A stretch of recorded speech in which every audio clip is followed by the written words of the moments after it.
Hey, it's Amy Carlson here with the She4 Show. And today I have my special guest, Ingrid Turner.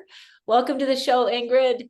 Oh, thank you, Amy. Thank you so much for having me. I am so happy to be here. I'm so touched and honored. Thank you. Well, I've been looking forward to this myself. I love conversations with you, and I'm excited to introduce my audience to you if they haven't met you already.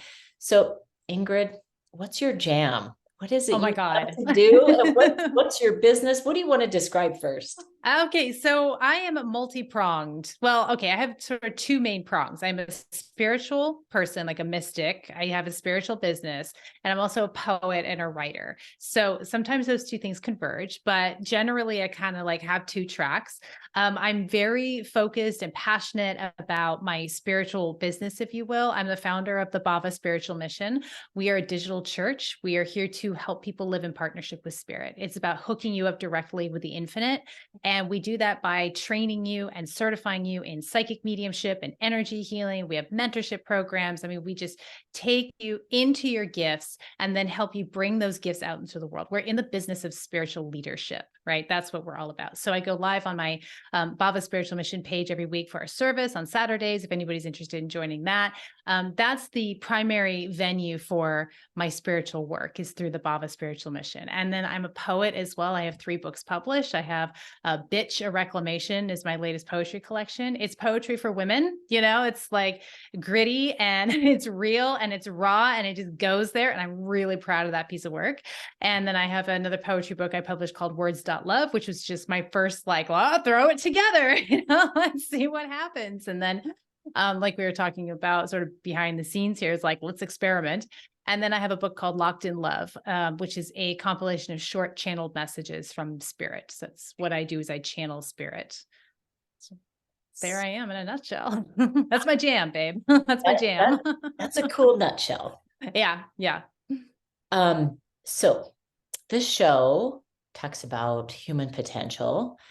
There's other words to describe that, but in general, how how do you feel connected to your human potential, and how do you connect others to theirs?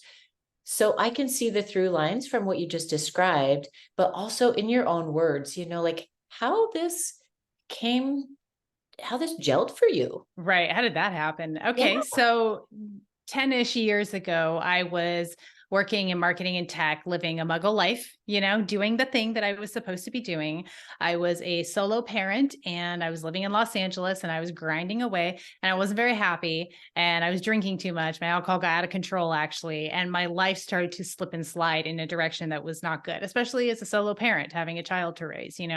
So I broke at some point, and fortunately alcohol broke me. It just got out of my control. And when, alcohol's out of control, everything's out of control. So my addiction reared its ugly head, and I had to get, for the first time maybe in my life, I had to get really honest with myself.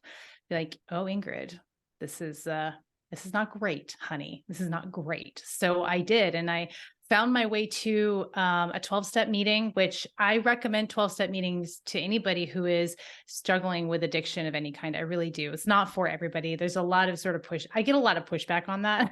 Like, I really do. But the community is really powerful because you're with other people who get it. And then also the steps are a process of self-discovery that are in themselves really powerful. So that was my first sort of like, okay, here's where I'm crawling out of the dregs and coming back into my power. And after a while, 12-step was just not enough for me. I needed something else. And I didn't know what that was. I just began to connect with my spirituality, my higher power, the core of myself that I was just coming to see again, maybe since I was a small child.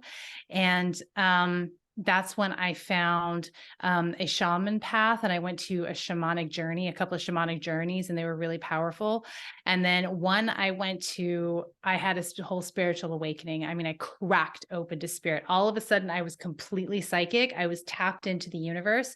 Everything was coming through me. It's like I got it. I just understood it. I just was hanging out and laughing with God for like 2 years. It was fantastic. However, I was not grounded. I was really out there. And that meant that I wasn't very functional in the real world. So I had to find a way to bring myself back and ground myself in. And now the people who I teach this to, I'm fanatical about grounding. We ground all the time, and that's because it's a waste of time to be that far out. Like you can have a great time, but you're not being of service with this. So over the years and through my spiritual work and grounding in and peeling back the layers and doing my own healing, I have really figured out who the hell I am. And when I figured out who I am and began to love myself, that's when I could do that, facilitate that for other people. So I am in the business of empowering people to tap into the truth of themselves and to connect to a higher power, God's source, Holy Spirit. I work with all types. I'm all people, all walks, all faiths I'm able to work with because there's a string of truth, a thread of truth that we all hook in with, whatever the packaging is. So I do this. The methodology I use is let's do psychic development, right? Let's play. Let's like find out how your clairs are, how you connect. Do you see things? Do you hear things? And people have a great time with that. And it's really, really fun. But the truth of what I'm doing is I am tapping people into a higher consciousness and deeper into themselves so that they trust themselves, so they are empowered to live life on their terms and not give their power away to an authority, an outside authority. That's how I lived most of my life. And it left me drunk and miserable and mean. And I crawled my way out of that. Not everybody tumbles that far down. And some people tumble farther down, but that's my passion, is helping people love themselves and be empowered to live out their passion and to be of service through the vehicle of their passion, whatever that might be. Wow. Just taking that all in and imagining how that's felt for you in your own confidence, in your own self-trust, and how you get to witness that in other people's own confidence and self-trust. So it's really fun to watch people blow their own minds. Like they're like, I had no idea I could do that. Somebody gets on and trains with me for a little while. And very quickly they're like doing readings and talking to spirits and channeling for people. And they're like, oh my God, I didn't know I could do that. I'm like, well, I did. And that's a boost of confidence right there. Because my gift is I'm able to look at people and feel into them, be like, I know what you can do. I know what your gifts are. And then we grab that low hanging fruit, and then supporting people in taking those gifts out into the world and like really making something practical and concrete out of it. One of the things that I'm really passionate about is human design as well. Like another aspect of that, human design is, if anybody's not familiar with human design, it's a combination of astrology, the I Ching, the chakra system, the Kabbalah, and just goes deep, deep, deep, deep, deep, deep down. And it's basically, I call it your unique energetic signature. So that's a way to help people like connect with their gifts and their energy. And it helped me connect with mine and my confidence as well. When I looked at it, the first time I looked at my human design chart, I was like, nope. That's a bunch of ridiculousness. But in terms of like my confidence, how it boosts my confidence, I feel empowered when I get out of my own way and listen to my inner guidance in service to another person. And it's totally right on, and it helps them and I see them shine. Then I feel really shiny and bright and confident and empowered. And then it's just this circle that just flows back and forth between me and the other person. Yeah. Yeah. Ooh. It's that reciprocal energy and that shininess, like you described. Yeah. Yeah. I think that, I'm a very introverted person. I get hermity too. Like I can spend days by myself and I do just fine. But at the end of the day, in order to tap into my full power, my full confidence, I require reciprocation with another person. And I've fairly recently come to really understand that that is true for me. Yeah, I require that too, that exchange. Yes. It's juicy. It is juicy, isn't it? Yeah. How about creativity? Mm. How does creativity play into what you do? Yeah. The playfulness, all of it. Yeah. Okay, so the first time I had a mediumship experience, I was visited by a spirit, was also the first time I wrote a poem. Okay, so poetry is the main way that my creativity expresses itself. I'm a prolific poet. I have hundreds and hundreds of poems still to be published. And I was about 7 years old. And I remember I had a little bit of a fever. I wasn't feeling that well. And I just remember walking across the living room going to get something, I don't know what it was. And I stopped midway because I saw this man in my head clears and he like stopped me in my tracks and he started telling me a story. And the story was really hard. It was really difficult. He was in anguish because he was losing his lover. He was fading away and losing his lover.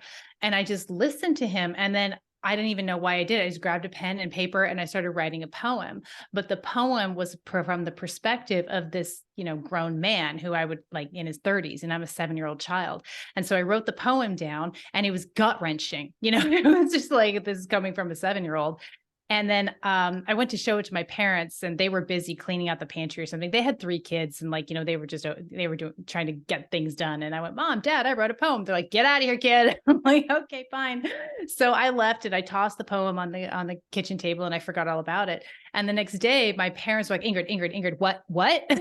Like, cause they read it. Their jaws hit the floor. And I remember my dad, who was not an effusive dude, he was very like strict and militant. That's just the way that I grew up with him. Several times he goes, what made you write that poem? And I was like, I don't know. He goes, why did you write it from the perspective of a grown man? I'm like, I don't know, because I had no language or no way to explain what had happened to me.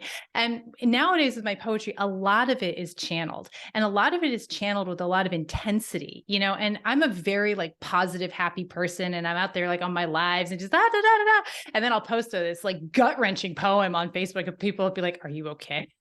Like, no, I'm fine. I was tapping into something else. And then it'll come through as a poem. My mother shared with me not too many years ago. She goes, I used to worry about you. And then I realized that it's not, I don't need to, but that was, whoa, just a lot of it comes out very, very intensely. And sometimes I will channel spirits who are around. That's always really fun, and write a poem about that. Or sometimes it's just energies, or sometimes it's like an experience and then I expand on it because I'm so empathic. I'm able to pick up on that stuff and then just express it through poetry. So intuition and creativity are the same thing. I always say creativity is the original form of channeling. If you're painting, you're channeling divine spirit. If you're writing, you're channeling divine spirit. I mean, I have a dear friend, her name is Monica Carlos, and she wrote a series of fantasy novels. And she said, I was channeling another dimension. They would stop me and talk to me. And that's what happens. And creatives don't know that they're channeling, but they're pulling forth divine energy and making it physical. And it's awesome. Yeah. It's awesome. And I think that the playfulness, and I was just talking to my son about this, actually. He's a musician and he was asking me, Ma, do you ever get like writer's block? Like he's in a funk with writing his music. It's not coming through. And I was explaining to him, like, as a creative, you're going to go through these cycles. The joy, the playfulness is the output, right? Yeah, it's coming out. We all love that place. But just as important is the flip side of that, which is the not repression, but sort of like the lower, the denser energy, the melancholy, the, just depth as opposed to outward expression. So I just said to him, it's just an opportunity for you to just deepen what you already know. And then don't worry, that cycle will come forth. You will be bringing it out. I think creatives can get really freaked out when they hit that plateau and they're like, am I done? Like, is this it? Is this all I'll ever do? And then when you force it, like you can do stuff, but it doesn't like, it doesn't have that magic, that it's not infused with spirit like that. And, like I said to Turner, like my poetry comes in flurries. I'll have periods where I'm just writing like 5-10 poems a day and that just, oh my God, it's rushing through. Those are definitely the most fun periods of my life. And then other times I'm just like, oh, nothing's happening, and I can force it, but it's mediocre. Yeah. And so would you say that is, so I'm thinking about all of these things from what you just said. And I'm thinking about like being in the zone and whether it's a musician, an athlete, anyone who's like in this sort of state or this flow where we open. Yeah. Do you have other words for that, or how? So there's a book called The Big Leap by Gay Hendricks. And I know you're familiar with that, right? Because we both probably got it from the same place. You know, Yes. he calls it that zone of genius, right? That place where you just get lost in it. That's very much poetry for me and channeling for me. When I am channeling, when it's right, and when I'm writing the poetry, I think you experience that too, probably in your creativity and the work that you do. It's just like, just time. It's, oh my God, that's all there is. That's all exists. It's so fun. It's so joyful. So I don't want to reinvent the wheel, but like, that's when you're hooked in. That zone of genius feels like when you are hooked in to source and living your absolute truth, what you were born to do. And much of the work that I do, like, we do psychic development and we play and we have so much fun and we do readings for each other. But what is an important piece of the work that I do with people too, as well, is like a deconditioning process. And conditioning is really about stuck energy in the body. It's a result of not being able to have the full experience of the moment because it was uncomfortable and nobody taught you how to feel your feelings. It can go back to, um, you're 4 years old and you run into the house with muddy shoes and mom's having a hell of a day and she barks at you for having muddy shoes and kicks you outside and you have a whole like experience of it, but you're 4 years old and you don't know how to feel those feelings. Or maybe like you start to get emotional and mom can't handle it and she shuts it down and moves you out the door. This wasn't mom destroying your life. This was just a normal human experience, two normal human experiences coming together. But when we are unable to just have the experience of like, I'm sad, I'm mad, I'm upset, and just be with it so that it can release, it gets stuck in our body. And this is what I refer to, what I'm talking about when I refer to conditioning. We are conditioned, we are shut down by our parents, not on purpose. Usually they're doing, everybody's doing the best they can generally. But like our media, our culture, it's from all around us. And so it skews us. It makes us actually avoid that zone of genius and that connection to divine source, because we keep learning that like, you can't do that. You can't, that's not going to work for you. Yeah. And it's a human experience right now, like universal human experience. We are all experiencing that. And the human journey seems to be finding your way back to that authentic core, to that alignment, full, fierce alignment, and trusting it as you move forward. Yeah. And isn't that cool? I mean, it does feel like that collectively, that there is this energy in that direction, Yes. which is super Yes. exciting.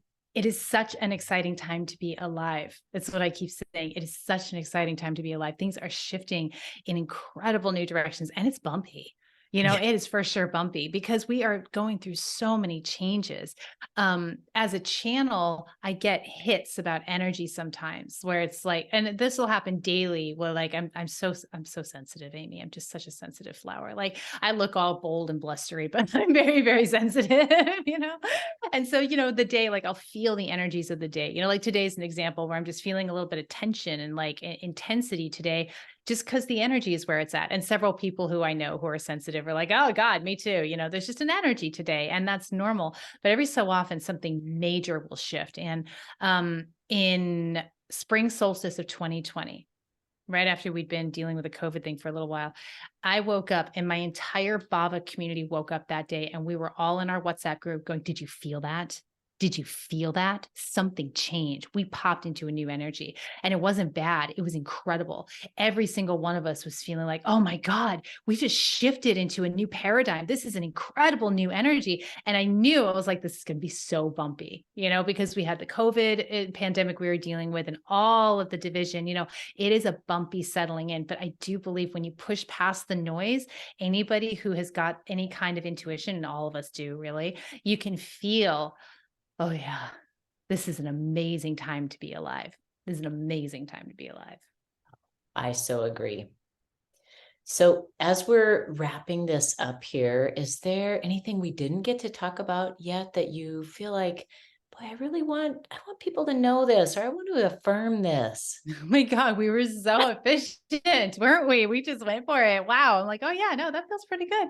I mean, the what I will say is, the Bava Spiritual Mission, we took a break last year and we are rebooting and we are enrolling for our certification program to certify you in psychic mediumship and energy healing and teach you how to monetize it, get it out into the world. If anybody's interested in that, you should hit me up, check out our Bava website, bhavamission.org, BHAVA mission, as in Okay, I'm and on a mission. we'll have all of this below as well. Yeah.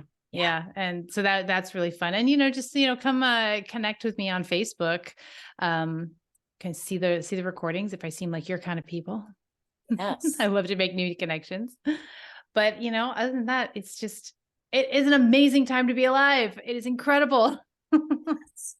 So, and what's next for you? Like, what are you feeling that you're on the cusp of, like, personally and professionally? Wow, what a great question. I'm in a really interesting space right now. So, what I've experienced in my life is when we are about to expand into new energy, right? When we're about to expand to a new personal paradigm where we are becoming the best possible version of ourselves, we hit this wall of fear and intensity and self-sabotage. And it looks like things are falling away. All of a sudden, you're just like, oh my God, all the things that like I know and I'm secure with are going away. And it creates a lot of fear and anxiety, or, in people. That is a really common experience when you are leveling up, is the only way I can put it. And I think you probably can look back over your life, Amy, and be like, oh yeah, like you've had times when like everything's falling to pieces and then you just hold the line, you just sit through it and you breathe, and then bam, everything comes together and you shift into this new cycle of really everything just working out and you accomplishing and achieving and shifting into a brand new energy. Well, I'm in that fear wall right now, but I know what it is. And I can see some things around me just like shifting and moving away. And that's why I say I'm like in an intense moment right now.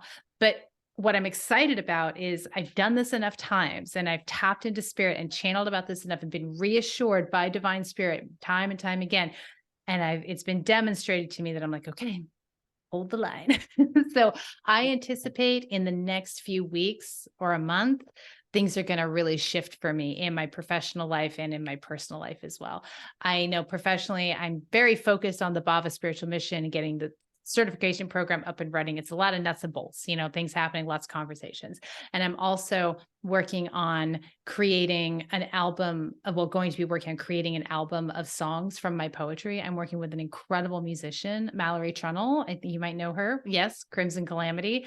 She's getting Yes. together with me and we are going to create an album. And that is like childhood dream. Check it off. Oh Mhm. yeah. And just lots of things are happening and it's very exciting, but it's also like, whoa, we're in that really intense place. Like we're in kind of a hurricane of energy right now and it's about to break. So I'm in fear until I remember that fear is just another way of interpreting excitement. Beautiful. Yeah. So if other people are finding themselves in that kind of, what you just described, if they're like, yeah, I feel like our human tendency is to want to do stuff. Yeah. But Frenetic. what would you recommend if you're feeling like something's Meditate. coming? Okay.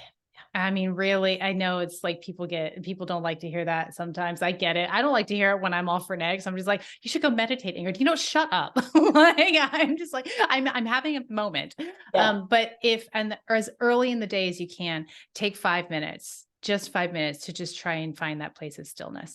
And even if you don't find the stillness, carving out space for that is going to help. It's going to help you feel better. And then slow down. Like you said, the tendency is just like get frenetic and move fast and hustle and bustle. Just move slowly. Do the things that you know you need to do and do them with intention and presence and move slowly. And you just stay committed to staying in the energy of intensity because we want to contract. We want to find something that feels safer. We want to go back to what feels comfortable because we don't know if there's going to be anything on the other side of this. But I promise you, it's so much better on the other side. It's exactly what you wanted. Everything you wanted is on the other side of that wall of fear. Expand through that by just staying present and moving slowly. And then you don't have to do anything else. It will resolve by itself. It really will. I'm just feeling like collectively that the audience would feel a big sigh of relief right there. Thank you for that. And Yeah. your perspective on this, on a life lived in alignment and what I also feel within that too, and just sense from you as well, is within that alignment comes a lot of freedom.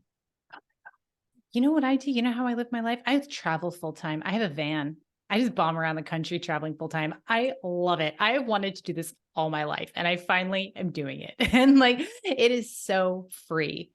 It is so free to live in alignment because the reason I didn't do traveling for so many years because I got the message somewhere that like, well, Ingrid, you think you would like that, but you wouldn't because you really need more security than that. You're too scared to do that. You wouldn't do that. And I finally peeled off that layer of conditioning and I went, oh, I don't have to give my decision making power to any outside authority, wherever that came from. I don't even know. I can just do it because it's a grand experiment. We're playing. Like you mentioned earlier, it's about play. Life is for playing. And the more we treat life as a game, as an experiment, as trying things on, flipping through a magazine, as opposed to, it's got to work out this way. Like it just gets easier, more fun. Things work out better. Like things just work out Yeah. so easily. And you end up in alignment. You end up living the life you actually want to live. Mm, That's yeah. important, I think, because I believe the collective expansion of consciousness happens through individual. So I'm focused on individuals, knowing that I am here contributing to the collective expansion of spiritual consciousness. It's Yes. awesome. Yes. Oh, what a beautiful space to be in, and how well put. Thank you Thank so you. much Thank for you, being Amy. here Thank you so much. today. I appreciate you. What a This is joyful fun. Oh, I'm conversation. Oh, all I juiced. appreciate you too. And I know that our audience is, you know, feeling so many things right now. I'm only guessing. And in this, I always love to say, after experiencing something that has awakened perhaps different things within you, that information without some integration just feels Mhm. heavy. So anything that you have taken away from this conversation, take that nugget and apply something now Mhm. so that you can feel the lightness of it, the Yeah. experience of it, instead of just, you Yeah. know, Yeah. yeah. Great. Thank you. Perfect. Perfect. Perfect. Oh, well, thank you so much. I'm looking forward to seeing what happens soon in that new, On the other side. on the Me other side. too. Yes, yes. All right. Well, take care, my friend. Thank you. You too. Thank you, Amy.